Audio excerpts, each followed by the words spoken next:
તારા આણાનું ભરત બેટા તારે તૈયાર કરવાનું છે. સાહેબ ઈ ભરતની તૈયારી માટે નહોતું, પણ મોટામાં મોટું વિજ્ઞાન હતું સાહેબ. ઘરનું કામ કારે પતે ને કારે હું પાછી ભરતમાં બેહી જાઉં. સાહેબ 22 વર્ષની થઈ જાય ને એને ખબર ન રહે, કારણ કે એની તમામ શક્તિ એની કલાની અંદર પડી જાય, આજુબાજુનું ધ્યાન ન રહે. અને સાહેબ એટલે ઈ દીકરી માંડવામાં આવતી ને વરરાજાને કન્યા પધરાવો સાવધાન કહે, ત્યારે મરદના દીકરાને સાહેબ ધ્રુજારી આવતી હતી માંડવામાં બેઠા બેઠા. મરદ જેવો મરદ બેઠો હોય, કારણ કે હામે પણ એવો જ હોય સાહેબ.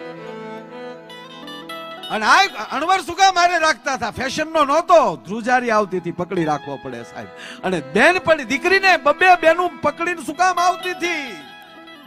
આ દીકરીનો હાથ ધ્રુજે સુકામ કે આજ સુધી મને અડ્યો છે તો કા મારો બાપ અડ્યો છે અને કા મારો ભાઈ અડ્યો છે, આજ પહેલી વાર કોક પુરુષને વડવા જઈ રહ્યો છે.